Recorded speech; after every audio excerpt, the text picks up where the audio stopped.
সুপ্রিয় শিক্ষার্থীবৃন্দ, আশা করি করোনাকালীন তোমরা সবাই বাড়িতে ভালো আছো। তোমরা সবাই অনলাইন ক্লাসের সাথে সংযুক্ত হবে। বদলকোট উচ্চ বিদ্যালয়ে অনলাইন ক্লাস থেকে তোমাদেরকে স্বাগত জানাচ্ছি এবং অভিনন্দন জানাচ্ছি।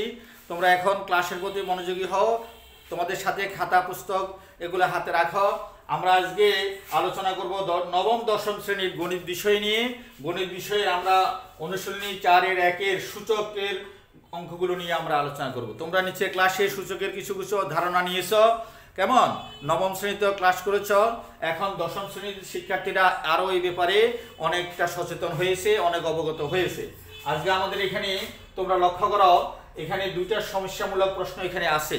এই দুইটাই সমস্যামূলক প্রশ্ন, কিন্তু প্রমাণ করো যে বলছে প্রমাণ করো যে 1 নম্বর অঙ্ক a to the power n divided by a to the power m whole of n into a to the power m divided by a to the power n whole of l into a to the power n divided by a to the power l whole of m equal to 1.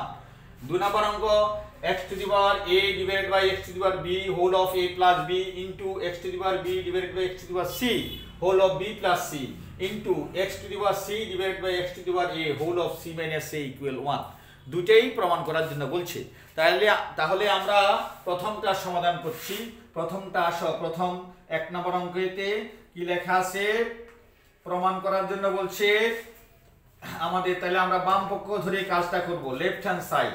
1 নম্বর অঙ্কে left hand সাইডে আমাদের কি লেখা আছে? Left hand সাইডে লেখা আছে a to the power l divided by a to the power m whole of n into a to the power m divided by a to the power n whole of l into a to the power n divided by a to the power l whole of m লেখা আছে। কেমন? তোমরা নিশ্চয়ই জানো, এখানে ব্র্যাকেটের ভিতরে লক্ষ্য করো কি লেখা আছে a to the power l divided by a to the power m। তাহলে a to the power l K a to the power m দ্বারা ভাগ হবে। তোমরা জানো ভাগের বেলায় পাওয়ার বিয়োগ হয়, রাশি একটা বসে। তাহলে এখানে আমরা রাশি বসাবো a আর পাওয়ার বিয়োগ হবে, তাহলে হবে কি l minus m whole to the power n। একই নিয়মে পরবর্তী দুটা অংশে কাজ হবে একই নিয়মে। তাহলে এখানে ভাগ হলে ভাগের বেলায় রাশি একটা বসবে, পাওয়ার বিয়োগ হবে, তাহলে এখানে হবে m minus n whole to the power l into কেমন, আর এখানে হবে a to the power n minus l whole to the power m। দেখছো, খুবই মজার বিষয়। তাহলে আমরা এখানে কি করেছি? ভাগ করেছি। ভাগের বেলায় রাশি একটা বসছে, পাওয়ার কি হয়েছে? বিয়োগ হয়েছে, এখানে পাওয়ার বিয়োগ হয়েছে। এবার বাইরের পাওয়ার দ্বারা ভিতরের দুটা পাওয়ার কি গুণ হবে।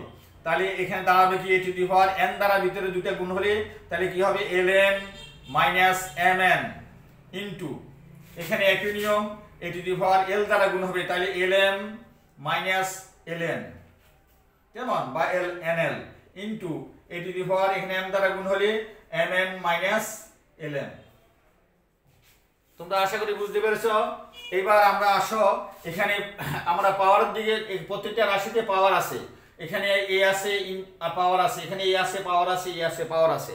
লক্ষ্য করো এখানে ইনটু চিহ্ন আছে, তাহলে আমরা গুণ করব। তাহলে গুণের বেলায় এখানে একই নিয়ম, রাশি একটা বসবে, গুণের বেলায় পাওয়ার বিয়োগ হয়। তোমরা জানো ভাগের বেলায় পাওয়ার বিয়োগ হয় আর গুণের বেলায় পাওয়ার যোগ হবে। গুণের বেলায় পাওয়ার কি হবে? যোগ হবে। তাহলে যোগ হলে এখানে এই প্রথম পাওয়ার কি আছে? l to the power ln minus mn plus চিহ্ন। আমরা কি বলছি? গুণের বেলায় পাওয়ার যোগ হবে, তাহলে এখানে হবে ln minus ln প্লাস এখানে হবে mn minus ln। এবার আসো একই পাওয়ারের মধ্যে একই রাশি আছে কিনা। এখানে প্রথমে ln আছে, এখানে ln আছে, ln এর আগে প্লাস, এখানে ln এর আগে মাইনাস, বিয়োগগুলো থাকবে না। এখানে mn এর আগে মাইনাস, এখানে mn এর আগে প্লাস, বিয়োগগুলো থাকবে না। এখানে lm এর আগে প্লাস, এখানে lm এর আগে মাইনাস, বিয়োগগুলো থাকবে না। তাহলে থাকবে কি? এখানে বিয়োগফল কি দাঁড়ালো? 0। তাহলে আমরা জানি সূত্র a to the power 0 equal কত? 1। That is anything is two the power 0 equal 1। তাহলে a to the power 0 equal 1। তাহলে আমাদের রাইট হ্যান্ড সাইডে কত দাঁড়ালো? 1। তাহলে আমরা লিখবো ইকুয়াল রাইট হ্যান্ড সাইড। তাহলে যেহেতু আমাদের প্রমাণ করার জন্য বলছে, তাহলে আমরা লিখবো ফ্রুট। কেমন? আশা করি তোমরা বুঝতে পেরেছ। খুব মজার না? মনোযোগ সহকারে তোমরা লক্ষ্য করবা। তাহলে আমাদের 1 নম্বর অঙ্কের কাজ শেষ হয়ে গেছে। এইবার আমরা কাজ করব 2 নম্বর অঙ্ক নিয়ে। একই নিয়মে এগুলো খুবই মজার বিষয়। তাহলে 2 নম্বর অঙ্কে আসো। 2 নম্বর অঙ্কে লেফট হ্যান্ড সাইড 2 নং অঙ্কে লেফট হ্যান্ড সাইডে কি লেখা আছে x to the power a divided by x to the power b whole of a plus b into এখানে আছে x to the power b divided by x to the power c whole of b plus c into এখানে আছে x to the power c divided by x to the power a whole of c minus a। তাহলে এটাকে আমরা solution করে আমরা 1 ফলাফল বের করতে পারলে আমাদের রাইট হ্যান্ড সাইডের সমান হবে।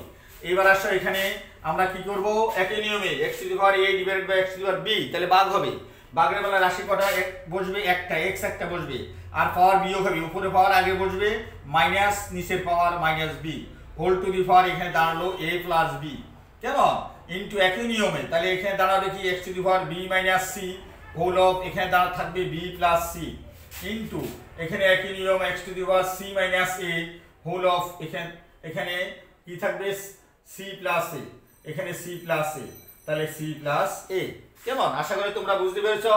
এবার দেখাও বাহিরের পাওয়ার দ্বারা আমরা ভিতরের পাওয়ারকে গুণ করব তাহলে x টু দি পাওয়ার এখানে কি দাঁড়ালো দেখো বাহিরে আছে a প্লাস b ভিতরে আছে a মাইনাস b তাহলে আমরা সূত্র জানি তোমরা সবাই সূত্র জানো ভালো করে তাহলে a plus b into a minus b অর্থাৎ a plus b K a minus b দ্বারা গুণ তাহলে গুণ করলে কি দাঁড়াবে এখানে a square minus b square যেহেতু আমরা সূত্র জানি a স্কয়ার মাইনাস b স্কয়ারের সূত্র হলো a plus b into a minus b তাহলে আমরা এখানে লিখব x to the power a square minus b square into একই নিয়মে এখানে x তাহলে b প্লাস c কে b মাইনাস দ্বারা গুণ হবে কেমন তাহলে কি দাঁড়াবে এখানে b square minus c square into এখানে একই নিয়ম x টু দি পাওয়ার এখানে c plus a K c minus a দ্বারা গুণ হবে তাহলে কি দাঁড়াবে c square minus a square.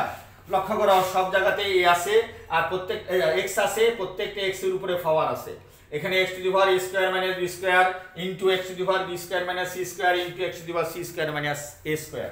তাহলে আমরা গুণ করব গুণের বেলা রাশি একটা বসবে x অজ্ঞাত রাশি বসে যাবে আর পাওয়ারগুলো কি হবে গুণের বেলায় পাওয়ার তোমরা জানো পাওয়ার কি হয় যোগ হয় গুণের বেলায় পাওয়ার কি হয় যোগ হয় তাহলে প্রথম পাওয়ার কি আছে a square minus b square কেমন যোগ পরবর্তী রাশির পাওয়ার b square minus c square যোগ তার পরবর্তী রাশির পাওয়ার c square minus a square.